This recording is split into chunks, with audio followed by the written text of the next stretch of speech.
좀 눈여겨볼 거는 이 재판부가 형사 22부입니다. 김세현 부장인데요. 김세현 부장이 맡고 있는 재판이 현재 박근혜 최순실 재판이에요. 그 재판의 재판부가 이런 판단을 했다라는 건 이 재판부가 사실 굉장히 피고인에게 잘해주는 재판부입니다. 그 의미가 뭐냐면 피고인이 원하는 거 다 들어주고 해달라는 것 뭐 증거 신청하면 다 들어주고 다 받아주는데 선고할 때는 굉장히 엄격하게 한다고 좀 유명한 재판부예요. 그리고 굉장히 재판을 잘하는 걸로 알려져 있고 그렇죠. 그러면 이번에 장시호의 1심 선고를 딱 보면 이거는 엄벌주의입니다. 그러니까 말 그대로 국정농단은 도저히 우리 국민들이 받아들일 수 없는 수준의 범죄다라고 판단을 하고 있는 거예요. 이번에 장시호 씨 판결문에 보면 최순실, 박근혜와 공모하여라는 거 많이 나와요. 그러면 아주 간단하게 이 같은 재판부가 22 재판, 이 판결을 하면서 박근혜, 최순실 판결할 때 이거 인용 안 하겠어요? 똑같이 인용하는 거예요, 이거는. 그러니까 이거는 박근혜, 최순실 이제 그 두 피고인에게도 엄청나게 충격적인 어제 결과인 거예요. 그러니까 쉽게 말해서 장시호 씨 혼자 충격을 받을 게 아니라 지금 나비 효과로 이 두 명도 굉장히 충격을 받을 수밖에 없는 어제 선거 결과로 봐야 될 것 같습니다. 사실 이제 좀 안타까움이 있어요. 무슨 말이냐. 물론 이제 범죄 행위로만 보면 장시호 씨가 고약하죠. 받은 형량이 그렇게 높다라고 볼 수는 없지만 이제 우려되는 건 이런 거죠. 검찰이 일정 부분 피의자로 소환된 피고나 피의자가 와서 내부 고발이라고 할 수 있는 거 아니겠습니까? 범죄 실체에 대해서 얘기해주고 또 다른 사람의 범죄 행위까지도 증거를 제출하면서 도와주는 역할을 했는데 우리가 소위 이제 플리바게닝이라고 하는데 우리 법에는 그게 플리바게닝이라는 개념이 없기 때문에 사실은 뭐 법관이 판단을 내린 것 자체는 뭐 문제가 없다고 봅니다. 저는. 그러나 이제 앞으로 피의자들이 그런 상황에서 그럼 과연 검찰을 적극적으로 도울 거냐 하는 우려가 좀 있다는 거죠. 그러니까 재판부 입장에서야 뭐 검찰의 입장을 충분히 고려하지 않고 뭐 법에 의해서 형량을 정했다고 한다면 할 말은 없지만 그럼에도 불구하고 앞으로 이제 농단 관련한 검찰 조사를 할 때 검찰에서 이런 형태로 예를 들면 플리바게닝 형식의 어떤 형태의 도움을 줬을 때 이익을 줄 수 있는 뭔가 좀 감형을 해줄 수 있는 그런 뭔 키가 있으면 카드가 있으면 아무래도 조사가 좀 더 잘 이루어질 가능성이 있는데 그런 부분에 있어서 이제 앞으로 좀 조사가 어려워지지 않을까 하는 우려는 있습니다. 사실 재판부 입장에서도 고민을 좀 했을 거예요. 검찰이 구형한 거 사실 쉽게 말해서 올려친다 그러잖아요. 올려치는 경우가 그렇게 흔하진 않습니다. 저희는 특검이 이렇게까지 시그널을 보냈으면 그래도 재판부 알았어 하고 들어줄 거라고 생각했으나 말씀하셨던 것처럼 재판부에서 제일 중요했던 게 이거예요. 장시호 씨가 법정에서 이런 얘기하거든요. 이 지금 3억 횡령하고 국고보증 7억 횡령한 거 최순실에게 준 게 아니에요. 이거 장시호 씨가 꿀꺽한 거란 말이에요. 그러면 토에 내야 되잖아요. 그건 나중에 이제 뭐 또 다른 문제들이 있겠지만 그렇게 본인이 다 이득을 취한 것을 고려할 때 가장 이익을 많이 본 사람 중에 하나를 집행유예로 풀어준다? 그거는 재판부가 받아들이기 어렵다 이런 판단을 한 겁니다. 만약에 사정 변경 즉 3억 7억 한 거 그 횡령했는데 무척 깊게 뉘우칩니다. 그리고 그 횡령한 돈이 어쨌든 3억은 국고죠. 영재센터 자금 3억. 그럼 총 뭐 10억이 어바웃 다 국고네요. 네, 그렇죠. 그러면 이 부분에 대해서 내가 국고이기 때문에 다시 그 회사 영재센터에 환수하겠다.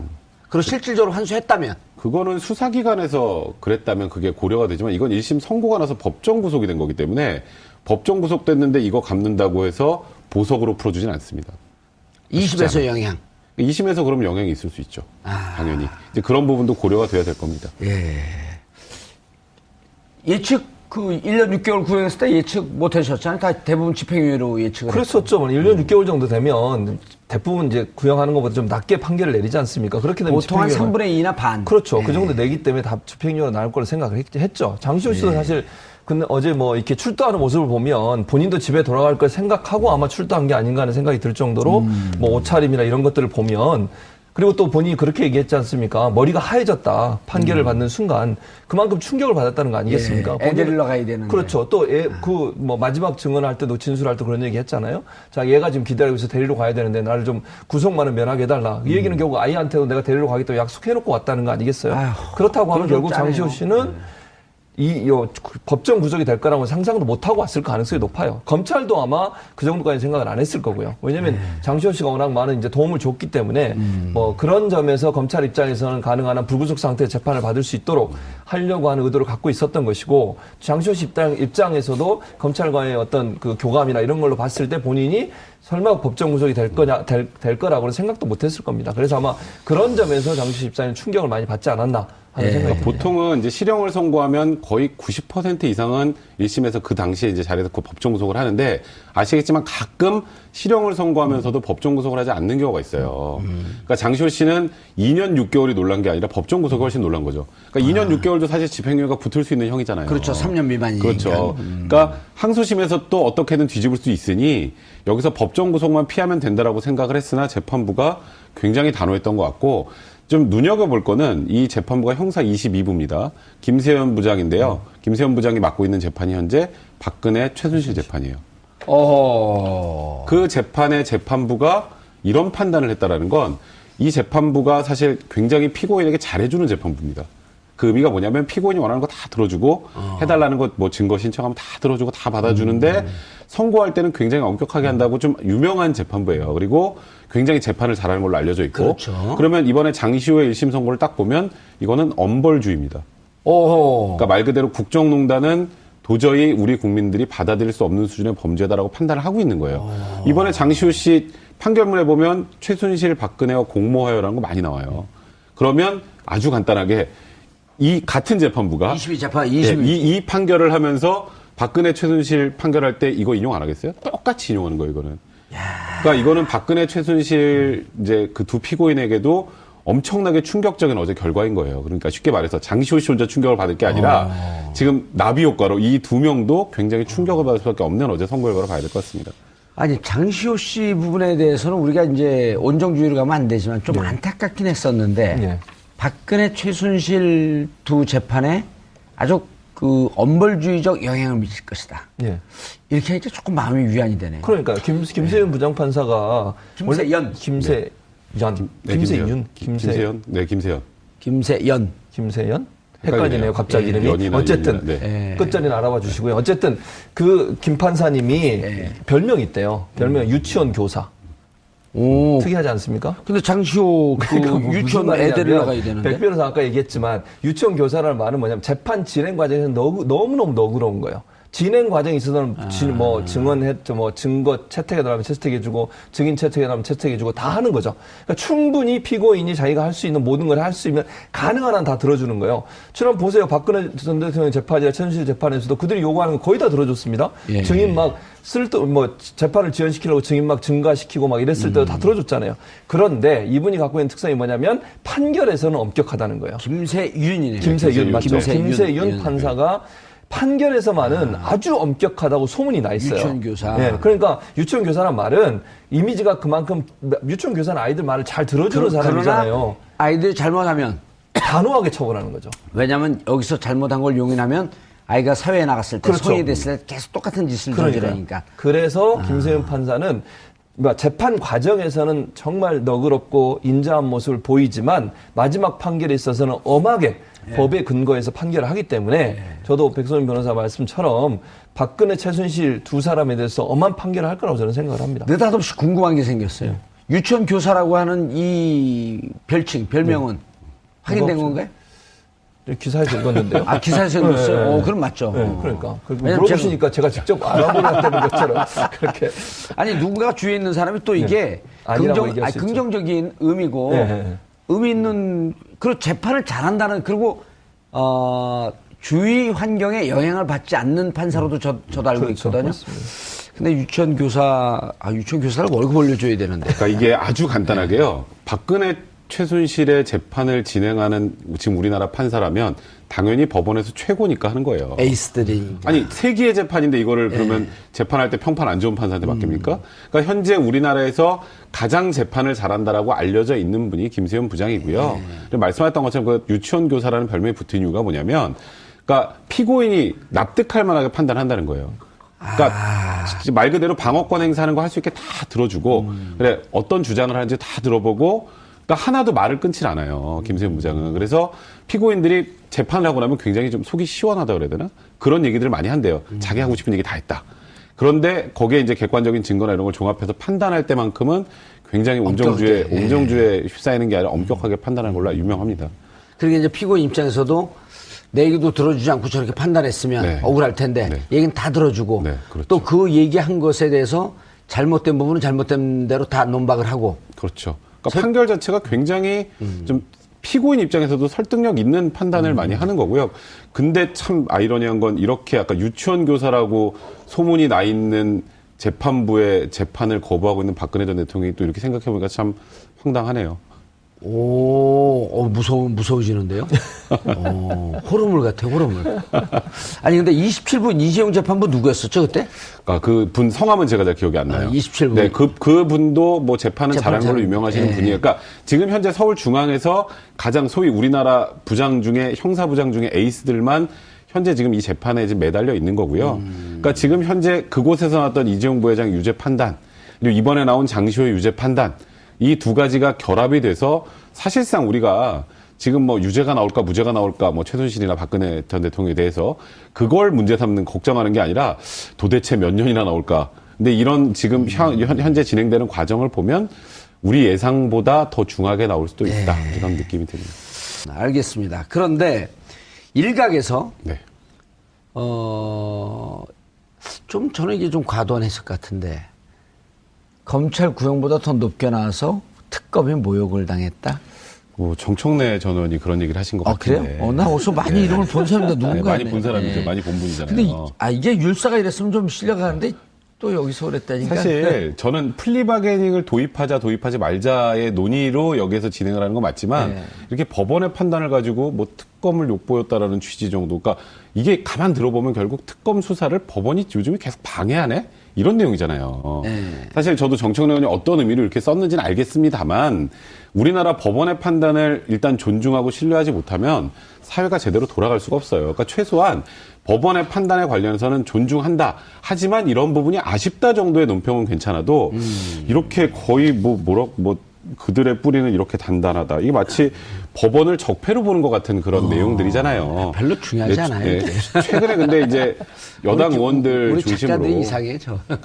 여당 의원들 중심으로 좀 뭐 이번에 김관진 국방부 장관 그 구속적분을 풀어준 그런 내용들과 관련해서 굉장히 강도 높게 비판을 하시는데 그 비판까지는 모르겠는데 그걸 넘어선 사실 제가 봐도 좀 거북할 정도 수준 그런 부분들은 이제 여당 의원들께서 조금 자제해 주실 필요가 있지 않나 생각 드네요. 여당 전 의원. 이분은 전 의원, 현 의원들도 그러잖아요. 현 의원들도. 박범계 의원도. 박범계 의원도 그러는데, 물론 그 신광열. 네. 그 형사수석 부장판사의 구속적 부심은 이상해요. 그러나 그럼에도 불구하고 법원이 그거에 대해서 또 김동진 부장판사가 문제제기를 했잖아요. 네, 그렇죠. 그렇게 하면서 좀 건강하게 자리를 잡아나가는 과정이지. 바깥에서 할 건 아닌 것 같아요. 사실 저도 칼럼을 써서 그 구속적 부심이 도저히 이해가 안 된다라는 취지로 칼럼을 한번 쓴 적이 있었는데. 그래도 어쨌든 이해는 가잖아요. 이해가 지금도 안 돼요, 사실. 저는 지금. 올해는 가잖아요. 이해. 그럼에도 불구하고 법원에서 그 판단한 것을 뒤집을 수가 없는 이상 일단은 받아들여야 되는 거죠. 그럼요. 그리고 다만 이제 그런 건 나중에 한번 좀 그 구속 적부심의 원칙과 기준을 좀 정확하게 만들어야 될 필요가 있을 것 같아요. 김명수 대법원장이. 네, 그렇습니다.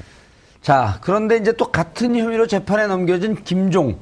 근데 이제 이번에 삼성그룹 후원 강요 사건을 무죄로 내렸는데, 이거 무죄로 내렸다, 그러니까 이런 거죠. 김종 전 차관이 직접적으로 거기 개입하지 않고 관여하지 않았다. 라고 하는 것이 이제 재판부의 판단인데, 재밌는 것은 재판부가 뭐라고 얘기했냐면, 삼성이 돈을 준 것은 박근혜 전 대통령과 이재용 부회장의 독대로 인한 거다.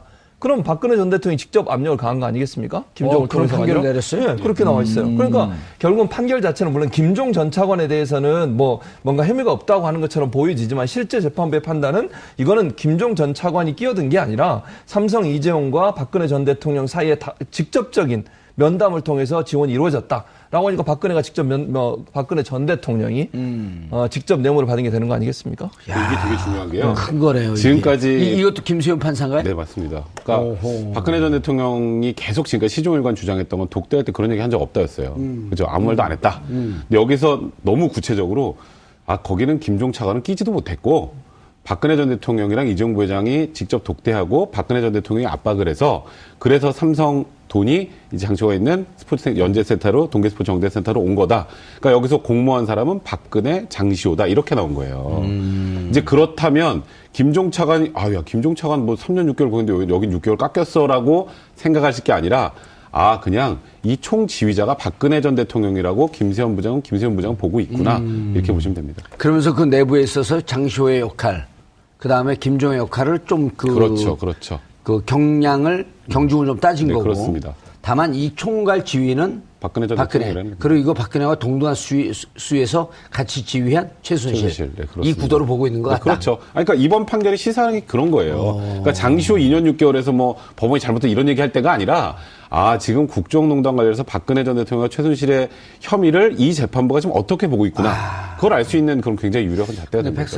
아니 그러니까 이제 이렇게 되네요. 앞으로 이제 재판의 순서가 네. 박근혜 1심 재판이 있고 네. 그 뒤 이어서 이재용 부회장의 항소심이 있을 수 있고. 근데 박근혜 전 대통령의 1심 재판에서 뇌물 공여, 뇌물 수수자의 관계가 인정이 되게 되면 그게 또 바로 이재용 항소심에 영향을 미칠 거고. 그러니까 이게 일단은 1월 달에 이제 최순실 선고가 날 겁니다. 1월 달에. 이제 그때 보면은 박근혜 전 대통령 형이 어떻게 나올지 딱 알아요. 이것도 22부죠. 어찌 보면 쌍둥이 재판이기 때문에 그건 최순실과 박근혜 대통령은 거의 모든 혐의가 공모관계잖아요.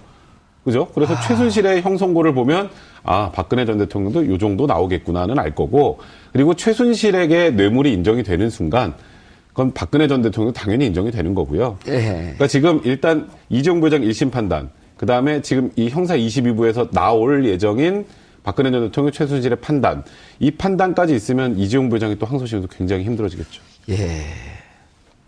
그러니까 어제 그 장시호 씨 석방을 하지 않고 구속을 시키면서 엄하다. 네. 또 김종 차관에 대해서도 물론 3년 6개월에서 깎이긴 했지만 어쨌든 꽤 높은 형이 나온 거 아니에요? 그렇죠.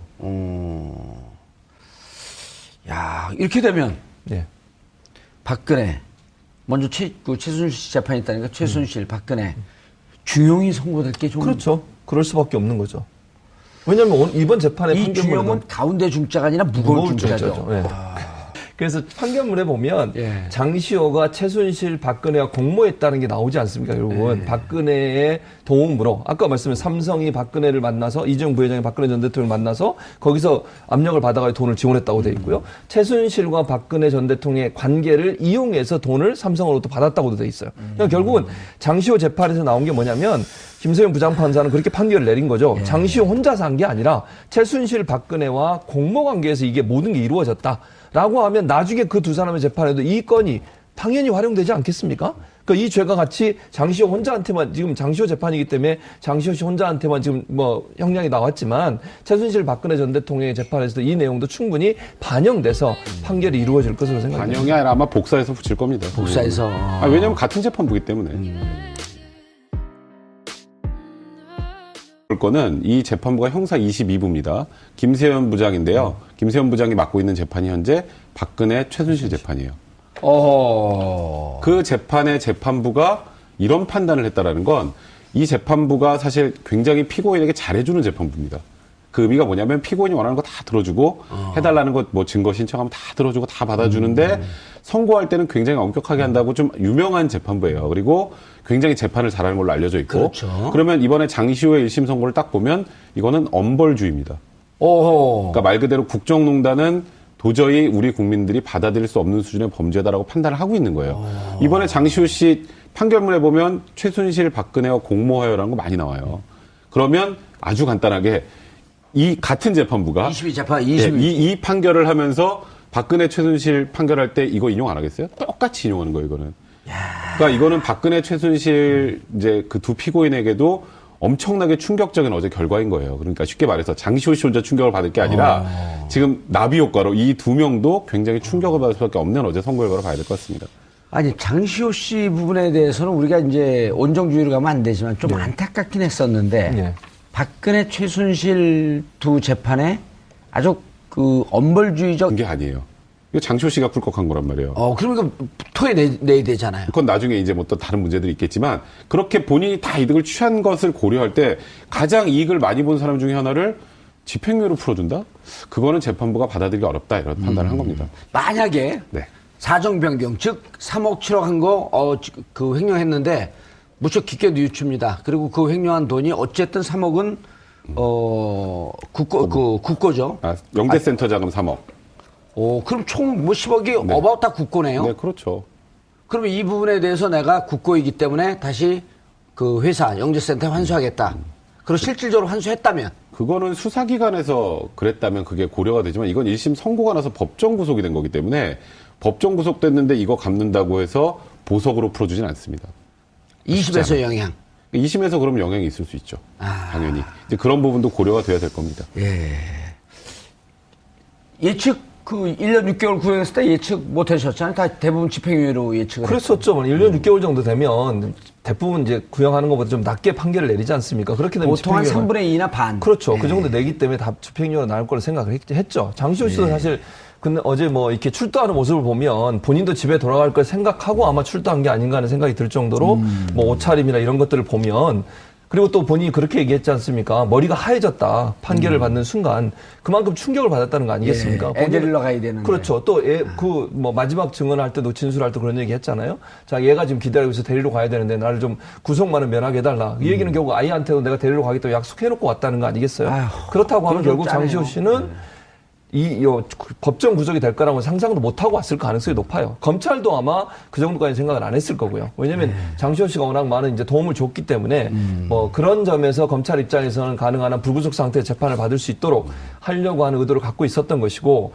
장시호 씨 입장에서도 검찰과의 어떤 그 교감이나 이런 걸로 봤을 때 본인이 설마 법정 구속이 될 거라고는 생각도 못 했을 겁니다. 그래서 아마 그런 점에서 장시호 씨 입장에는 충격을 많이 받지 않았나 하는 생각이 듭니다. 보통은 이제 실형을 선고하면 거의 90% 이상은 1심에서 그 당시에 이제 자리에서 그 법정 구속을 하는데 아시겠지만 가끔 실형을 선고하면서도 법정 구속을 하지 않는 경우가 있어요. 그러니까 장시호 씨는 2년 6개월이 놀란 게 아니라 법정 구속이 훨씬 놀란 거죠. 그러니까 2년 6개월도 사실 집행유예가 붙을 수 있는 형이잖아요. 그렇죠. 3년 미만이니까. 그렇죠. 그러니까 항소심에서 또 어떻게든 뒤집을 수 있으니 여기서 법정 구속만 피하면 된다라고 생각을 했으나 재판부가 굉장히 단호했던 것 같고 좀 눈여겨볼 거는 이 재판부가 형사 22부입니다. 김세현 부장인데요. 김세현 부장이 맡고 있는 재판이 현재 박근혜 최순실 재판이에요. 그 재판의 재판부가 이런 판단을 했다라는 건 이 재판부가 사실 굉장히 피고인에게 잘해주는 재판부입니다. 그 의미가 뭐냐면 피고인이 원하는 거 다 들어주고 해달라는 것 뭐 증거 신청하면 다 들어주고 다 받아주는데 선고할 때는 굉장히 엄격하게 한다고 좀 유명한 재판부예요. 그리고 굉장히 재판을 잘하는 걸로 알려져 있고 그렇죠. 그러면 이번에 장시호의 1심 선고를 딱 보면 이거는 엄벌주의입니다. 그러니까 말 그대로 국정농단은 도저히 우리 국민들이 받아들일 수 없는 수준의 범죄다라고 판단을 하고 있는 거예요.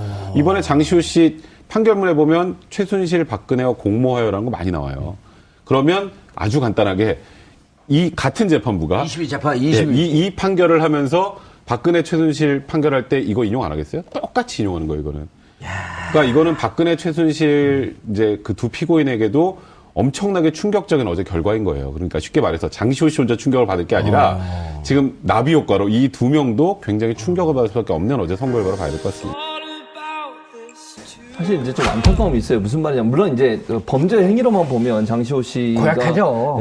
받은 형량이 그렇게 높다라고 볼 수는 없지만 이제 우려되는 건 이런 거죠. 검찰이 일정 부분 피의자로 소환된 피고나 피의자가 와서 내부 고발이라고 할 수 있는 거 아니겠습니까? 범죄 실체에 대해서 얘기해주고 또 다른 사람의 범죄 행위까지도 증거를 제출하면서 도와주는 역할을 했는데 우리가 소위 이제 플리바게닝이라고 하는데 우리 법에는 그게 플리바게닝이라는 개념이 없기 때문에 사실은 뭐 법관이 판단을 내린 것 자체는 뭐 문제가 없다고 봅니다. 저는. 그러나 이제 앞으로 피의자들이 그런 상황에서 그럼 과연 검찰을 적극적으로 도울 거냐 하는 우려가 좀 있다는 거죠. 그러니까 재판부 입장에서야 뭐 검찰의 입장을 충분히 고려하지 않고 뭐 법에 의해서 형량을 정했다고 한다면 할 말은 없지만 그럼에도 불구하고 앞으로 이제 농단 관련 검찰 조사를 할 때 검찰에서 이런 형태로 예를 들면 플리바게닝 형식의 어떤 형태의 도움을 줬을 때 이익을 줄 수 있는 뭔가 좀 감형을 해줄 수 있는 그런 뭔 키가 있으면 카드가 있으면 아무래도 조사가 좀 더 잘 이루어질 가능성이 있는데 그런 부분에 있어서 이제 앞으로 좀 조사가 어려워지지 않을까 하는 우려는 있습니다. 사실 재판부 입장에서도 고민을 좀 했을 거예요. 검찰이 구형한 거 사실 쉽게 말해서 올려친다 그러잖아요. 올려치는 경우가 그렇게 흔하진 않습니다. 저희는 특검이 이렇게까지 시그널을 보냈으면 그래도 재판부 알았어 하고 들어줄 거라고 생각했으나 말씀하셨던 것처럼 재판부에서 제일 중요했던 게 이거예요. 장시호 씨가 법정에서 이런 얘기하거든요. 이 지금 3억 횡령하고 국고보증 7억 횡령한 거 최순실에게